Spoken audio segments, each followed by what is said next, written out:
هنسمعك ونشوف انت جاي تشتغل ايه. انا ايجابولوجيست. جاي تشتغل ايه؟ جاي تشتغل ايه؟ انا هحل لكم كل مشاكلكم اول ما تيجوا تقعدوا معايا. دكتورة بيطري. انا جاي اشتغل عندكم سفير. وهنعرف انت اخترت الشغلانه دي ليه. شكلي كيوت. وبعدين جو بارل فرونسي كوم لو بتي زوازو. يا ليبي ان انا هغير حاجات كتير قوي يا استاذه. خليني انا بقى اظبط، خلينا اهندس. ماشي هندسه. صلاة النبي احسن. وما تفتكرش ان الكلام بس كفايه عشان تشتغل، احنا اللي هنقرر اذا كانت الشغلانه تنفعك ولا لا. بعد كل ده خدتوا افكاري. هو انا كده اترفدت؟ تشوفي ايه؟ انا مؤهل. شايف نفسك تقدر تسد في الشغلانه دي؟ وهنسمع وهنعرف مين جاي يشتغل ايه النهارده مع همسة امام على الراديو 90. هند صبري، جايه تشتغلي ايه النهارده؟ جايه اشتغل مسؤوله عن الايجابيه. الايجابيه ده حاجه جامده جدا، يعني الطاقه الايجابيه. ايوه، الطاقه الايجابيه بكل معانيها بقى. انت شايفه ان دلوقتي مفيش حد عنده الطاقه دي؟ الايجابيه علشان هي نقصانه وصعب نلاقيها اليومين دول، وفي خضم كل اللي بيحصل ده بقينا سلبيين شويه، وشايفه ان الايجابيه ممكن نلاقيها بسهوله، وممكن تساعدنا ان احنا نعمل حاجات اصعب من كده واهم من كده بكتير. ازاي هتحققيها وايه هي الاليات اللي انت هتستخدميها في تحقيقها؟ اولا اعتقد ان الايجابيه ليها علاقه بالكوميونتي او بالمجتمع المصغر اللي انت عايشه فيه، فغالبا انا هقسمها احياء او مجتمعات صغيره، والاحياء دي ممكن ابقى رئيسه احياء برضو او رئيسه حي معين، ابتدي بالحي اللي انا ساكنه فيه وبعد كده اتوسع، وابتدي بقى اشوف ايه الحاجات اللي بتعمل امباكت مباشر، يعني اللي الناس بتشوفها بعينيها كل يوم، وابتدي احققها. يعني مثلا هو انت لما تصحى الصبح ايه اللي ممكن يخليك مودك احسن ايجابي اكتر؟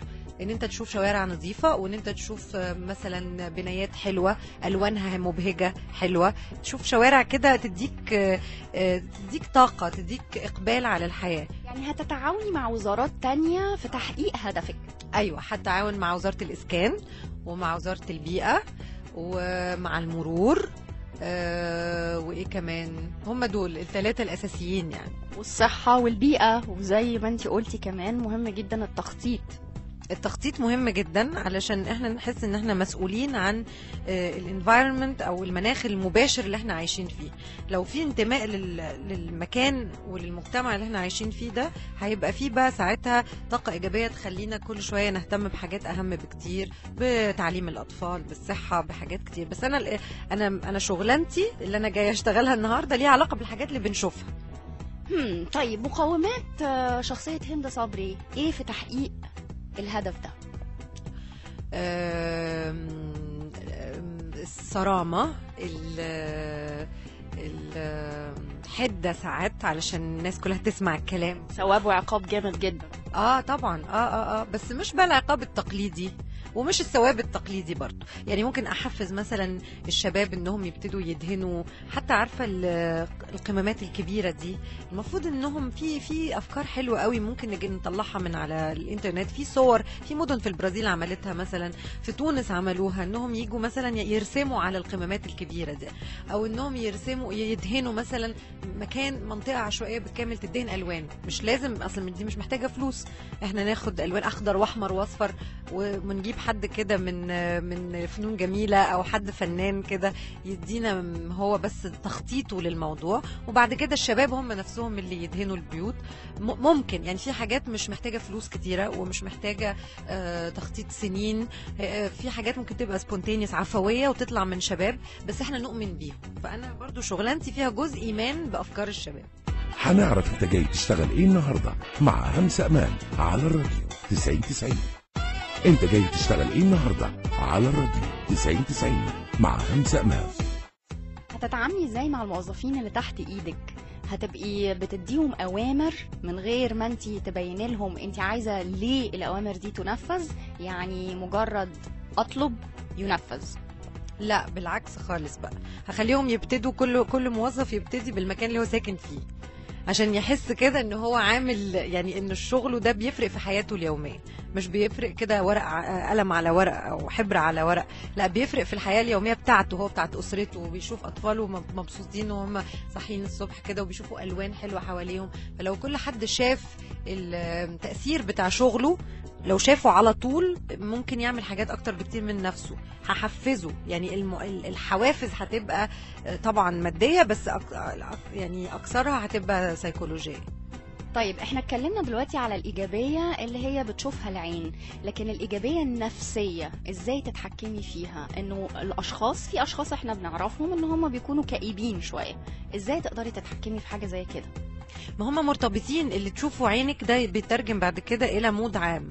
فهو ما هيش صدفة انه مثلا اسعد ناس في العالم موجودين في مدن جميلة حلوة، يعني مدن كده لما تشوفيها ترد الروح. فانكوفر في كندا واسكندنافيا كلها مدن حلوة، يعني مدن لما تزوريها تقولي واو، دي يعني غالبا لو عشنا هنا احنا هنبقى نصحى الصبح كده مبسوطين، بحر وجبال وخضرة وخضار وناس كده حلوة والباركس، وحتى دبي مثلا يعني ممكن ناخدها كمثال. فانا شايفه انه مهم جدا ان احنا، اصل احنا في الاخر بنشوف ايه من الصبح بالليل؟ بنشوف الشوارع والكباري والحاجات اللي حوالينا والبنايات اللي ما خلصتش والحاجات اللي فضلت طوب احمر ما اتدهنتش. ما هي دي برضو بتفرق. لو ابتدينا بالحاجات دي ممكن بعد كده بقى نتكلم في الكآبة اللي بجد بقى. بس انا شايفة انه مهم جدا ان احنا نبتدي بالحاجات اللي العين بتشوفها كل يوم. بعد 5 سنين هند صبري شايفة نفسها هتقدر تحقق ده؟ مش لوحدها، لو كلنا يعني لو كل الناس حست بعد شوية، ما هي المفروض بس نتحط على اول الطريق. لو فرق ده في حي هتلاقي الموضوع عدوى، هتلاقي ان الناس كلها بعد شويه هيبقى في مسؤولين عن الايجابيه في كل حته. انت بتؤمني بالعمل الجماعي، تيم وورك؟ مفيش حاجه بتشتغل من غير عمل جماعي، مفيش. ايد لوحدها ما تسقفش، ايد لوحدها ما تعمل ولا اي حاجه، ما تعملش اي حاجه. في حاجه معينه كنت عايزه تقوليها لي وما سالتكيش عنها؟ ما سالتنيش هاخد كام؟ بصي دي حاجة احنا نحددها حسب قدراتك. انا مش عايزة فلوس، بس تدهنوا بيتي. هنديكي دهان لكل مواطن، له دهان فور فري مجانا. عايزة ازرق، عايزة بيتي ازرق بس كده. هو ده ايجابي جدا على فكرة. طبعا ده لون ايجابي جدا فعلا. لا انا هشتغل ببلاش، تمام، مفيش مشاكل. خلاص يبقى انت كده مؤهلة جدا للوظيفة دي. ايوه، ايجابولوجيست. انا انا اخترعت شغلانه النهارده، بوزيتيفست. متشكره ليكي جدا يا هند، وكل سنه وانت طيبه ورمضان كريم. يا همسه، كل سنه وانت طيبه، وكل مستمعين 90 طيبين، ورمضان كريم عليكم جميعا. امين يا رب. هنسمعك ونشوف انت جاي تشتغل ايه. انا ايجابولوجيست. جاي تشتغل ايه؟ جاي تشتغل ايه؟ انا هحل لكم كل مشاكلكم اول ما تيجوا تقعدوا معايا. دكتورة بيطري، انا جاي اشتغل عندكم سفير، وهنعرف انت اخترت الشغلانه دي ليه. شكلي كيوت. وبعدين جو بارل فرونسي كوم لو بتيز اوازو. يا ليبي انا هغير حاجات كتير قوي يا استاذه. خلينا هنا بقى اظبط، خلينا هندس. ماشي هندسه. صلاة النبي احسن. وما تفتكرش ان الكلام بس كفايه عشان تشتغل، احنا اللي هنقرر اذا كانت الشغلانه تنفعك ولا لا. بعد كل ده خدتوا افكاري؟ هو انا كده اترفدت؟ تشوفي ايه، انا مؤهل. شايف نفسك تقدر تسد في الشغلانه دي؟ وهنسمع وهنعرف مين جاي يشتغل ايه النهارده مع همسة امام على الراديو 90.